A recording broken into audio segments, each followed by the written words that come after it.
Hello guys, நான் உங்கள் Mahendra MSc Madras high court ரெக்ரூட்மெண்ட்டில் அப்ளை பண்ணும்போது 20 வகையான ப்ரியாரிட்டி அப்படின்றத நீங்கள் பார்த்துருந்துருப்பீங்க. அந்த 20 வகையான ப்ரியாரிட்டியில் அப்ளை பண்ண அந்த ப்ரியாரிட்டிக்கு அப்ளை பண்ணவங்களில் பெரும்பான்மையான நபர்கள் பார்த்திங்கன்னா எப்போயுமே அந்த ஒரு 4 ப்ரியாரிட்டி இருக்குது, அதில் தான் அப்ளை பண்ணுவாங்க. அதுதான் மேஜராக அப்ளை பண்ணுறது 4 ப்ரியாரிட்டி. அதில் ஒன் ப்ரியாரிட்டி தான் பார்த்திங்கன்னா ஃபஸ்ட்டு ஜெனரேஷன் கிராஜுவேட், முதல் தலைமுறை பட்டதாரி சான்றிதழ் அப்படின்றது.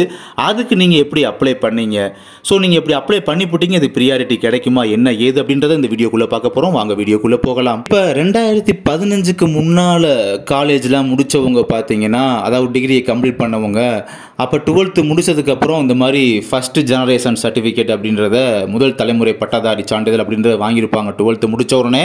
ஸோ அந்த ஓல்டு சர்டிஃபிகேட்லாம் பார்த்தீங்கன்னா காலேஜ்லேயே கொடுத்ததுனால, அது ஒரிஜினல் சர்டிஃபிகேட் காலேஜில் கொடுத்ததுனால ஜெராக்ஸ் மட்டும் இருந்திருக்கும். அந்த ஃபஸ்ட்டு ஜெனரேஷன் கிராஜுவேட் சர்டிஃபிகேட்டுக்கான ஜெராக்ஸ் மட்டும் தான் இருந்திருக்கும். அந்த ஜெராக்ஸை வச்சு இந்த எம்எஸ்சி ரெக்ரூட்மெண்ட்டில் அப்ளை பண்ணியிருப்பாங்க. ஸோ அந்த நபர்கள் என்கிட்ட ஜெராக்ஸ் மட்டும் தான் இருக்குது, நான் அப்ளை பண்ணிட்டேன், ஸோ என்கிட்ட ஒரிஜினல் கிடையாது அப்படின்ற மாதிரி எந்த ஒரு பயப்பட தேவையில்லை. கண்டிப்பாக நீங்கள் செலக்ட் ஆகி சிவிக்கு சர்டிஃபிகேட் வெரிஃபிகேஷன் போனாலும் சரி, உங்களுடைய ஓல்டு ஜெராக்ஸ் இருக்குது பார்த்தீங்களா, அதை 100% அக்செப்ட் பண்ணிக்கிடுவாங்க. யாரும் அதை பற்றின கவலைப்பட தேவையில்லை. ஏன்னா போன டைம் பார்த்தீங்கன்னா இந்த மாதிரி ஜெராக்ஸை வச்சு அப்ளை பண்ண ஒரு கேட்டகரிஸ் வந்து சில நபர்கள் இருந்தாங்க, அவங்க பயந்துட்டு இருந்தாங்க. ஸோ அப்போ கூட எம்எஸ்சி கால் பண்ணி கேட்டு இந்த மாதிரி இன்ஃபர்மேஷனை வந்து ப்ரொவைட் பண்ணியிருந்தோம், யாரும் பயப்படாதீங்கன்னு சொல்லி. அதே மாதிரி சிவியில் வந்து அவங்க செலக்ட் ஆகி அவங்க ஜாபுக்கு போயிட்டாங்க. அதனால இந்த இன்ஃபர்மேஷனை உங்கள்கிட்ட ப்ரொவைட் பண்ணிக்கிறேன். இப்போயுமே இந்த டவுட் உங்கள்கிட்ட இருக்கும்போது. அடுத்ததாக பார்த்தோம்னா, இந்த மாதிரி 5 வருஷத்துக்கு 7 வருஷத்துக்கு முன்னாலேயோ இல்லை இப்போ ரீசெண்டாகவோ, அது யாராக இருந்தாலும் சரி, இந்த மாதிரி காலேஜில் படிச்சுட்டு முடித்தவங்க வந்து இப்போ ரீசெண்டாக முடித்தவங்க கூட பார்த்தீங்கன்னா இந்த மாதிரி ஜெராக்ஸ் கூட, அதாவது ஃபஸ்ட்டு கிராஜுவேட் சர்டிஃபிகேட் ஜெராக்ஸ் கூட இல்லாதவங்க இருக்கலாம். அப்போ அவங்க என்ன பண்ணுவாங்கன்னா, புதுசாக நம்ம அப்ளை பண்ணுவோம், இந்த அப்ளிகேஷன் அப்ளை பண்ணுறதுக்குள்ளே, அதாவது எம்எஸ்சி அப்ளிகேஷன் அப்ளை பண்ணுறதுக்குள்ளே அப்படின்னு நினச்சி பார்த்தீங்கன்னா இ சேவா சென்டர் இந்த மாதிரி மூலமாக போய் அப்ளை பண்ணியிருந்திருப்பாங்க. ஸோ அதில் அப்ளை பண்ணுறது அப்படின்றது இந்த முதல் பட்டதாரி சான்றிதழுக்கு அப்ளை பண்ணுறது ரொம்ப ஈஸி. அப்ளை அப்படின்றது பண்ணியிருந்திருப்பாங்க.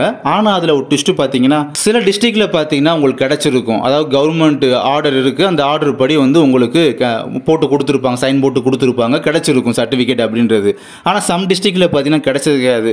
என்ன சொல்லியிருப்பாங்கன்னா, எங்களுக்கு வந்து அந்த கவர்மெண்ட் ஆர்டர் அப்படின்றது வந்தது, அது வந்து ஒரு வாய்மொழி செய்தியாக மட்டும்தான் வந்திருக்கு, பட் எழுத்துப்பூர்வமாக எந்த ஸ்டேட்மெண்ட் எங்களுக்கு வந்து சேரலை, ரிசீவ் பண்ணிக்கிறல நாங்கள், அப்படி எழுத்துப்பூர்வமாக வந்தால் மட்டும்தான் நாங்கள் அதை அக்செப்ட் பண்ணிக்கிட்டு நாங்கள் வந்து உங்களுக்கு இந்த சான்றிதழ் அப்படின்றத வந்து இ சேவா சென்டர் மூலமாக அப்ளை பண்ணியிருக்கீங்க, உங்களுக்கு சான்றிதழ் அப்படின்றத உங்களுக்கு வந்து நான் ப்ரொவைட் பண்ணுவோம் அப்படின்ற மாதிரி வந்து பேசி அழைச்சி கழிப்பாங்க. இப்படிப்பட்ட கேட்டகரியில் உள்ளவங்க என்ன பண்ணீங்க அப்படின்றத கமெண்ட் பாக்ஸில் மறக்காமல் கமெண்ட் பண்ணுங்கள். ஏன்னா இந்த மாதிரி சர்டிஃபிகேட் கிடைக்காதனால சரி நார்மலாக நம்ம வந்து ப்ரியாரிட்டி இல்லாமல் வச்சு நம்ம அப்ளை பண்ணுவோம் அப்படின்னா அப்ளை பண்ணியிருப்பாங்க.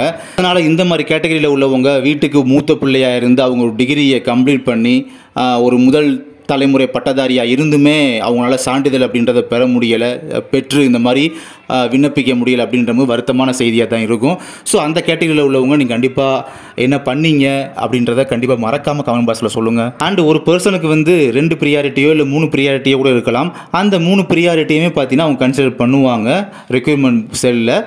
ஆனால் இப்போ பார்த்தீங்கன்னா ஒருத்தவங்க வந்து ஒரே மார்க்கில் இருக்கும்போது ஒரு பர்சன் 1 ப்ரியாரிட்டி, இன்னொரு பர்சன் 3 ப்ரியாரிட்டி இருக்கும்போது அதை எப்படி பார்ப்பாங்க அப்படின்றதெல்லாம் ஃபியூச்சர் வீடியோவில் வந்து நம்ம வந்து ஒரு நல்லா ஒரு எக்ஸ்ப்ளனேஷன் பண்ணி ஒரு வீடியோவை நம்ம வந்து போடுவோம். ஸோ அதை பாருங்கள், ரொம்ப யூஸ்ஃபுல்லாக இருக்கும். அண்ட் வேறு ஏதாவது உங்களுக்கு வந்து யூஸ்ஃபுல்லான இன்ஃபர்மேஷன் வந்து தேவைப்பட்ட கமெண்ட் பாக்ஸில் மென்ஷன் பண்ணி வைங்க.